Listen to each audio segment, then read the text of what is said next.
வணக்கம் மக்களே, சற்றுமுன் கிடைத்த தகவல் ஒன்றை பார்க்க போகிறோம். தேமுதிக 2026இல் கூட்டணி திமுகவா தாவேகாவா? விஜய பிரபாகரன் பரபரப்பு பதில், திடீர் தகவல். இந்த ஒரு தகவலை பற்றி தான் நாம் பார்க்க போகிறோம். தகவலை பார்ப்பதற்கு முன்னதாக நீங்கள் நம்மளுடைய சேனலுக்கு புதிய பார்வையாளர்களாக இருந்தீர்கள் என்றால் மறக்காமல் நம்மளுடைய சேனலை சப்ஸ்கிரைப் செய்து வைத்துக் கொள்ளுங்கள் மக்களே.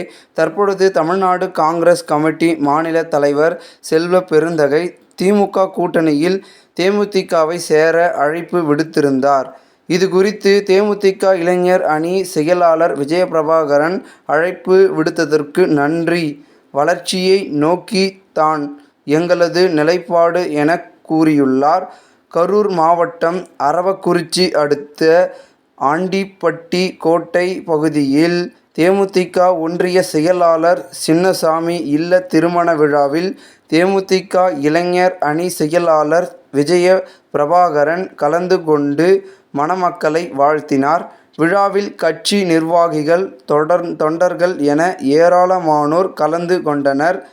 செய்தியாளர்களை சந்தித்த விஜயகாந்த் பிரபாகரன், தேமுதிக வளர்ச்சியை நோக்கி செல்வது சந்தோஷமாக உள்ளது. தமிழ்நாடு காங்கிரஸ் கமிட்டி மாநில தலைவர் செல்வ பெருந்தகை கூட்டணிக்கு அழைத்து விடுத்ததற்கு நன்றி. தற்பொழுது தேமுதிக வளர்ச்சியை நோக்கித்தான் எங்களது நிலைப்பாடு உள்ளது. ஜனவரி 9 கடலூர் மாவட்டத்தில் நடைபெறும் தேமுதிக மாநில மாநாட்டில் கட்சியின் பொதுச் செயலாளர் பிரேமலதா விஜயகாந்த் கூட்டணியை பற்றி அறிவிப்பார்.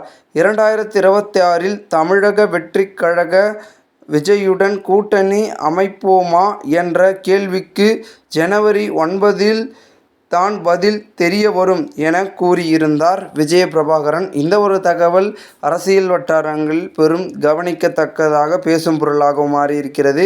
இந்த ஒரு தகவலை குறித்த பொதுமக்கள் உங்களுடைய கருத்துக்களை கூறுங்கள். இதுபோன்று நீங்கள் அரசியல் சார்ந்த நிகழ்வுகளாம் தினசரி தெரிந்து கொள்ள நம்மளுடைய சேனலை சப்ஸ்கிரைப் செய்து வைத்துக் கொள்ளுங்கள் மக்களே. நன்றி, வணக்கம்.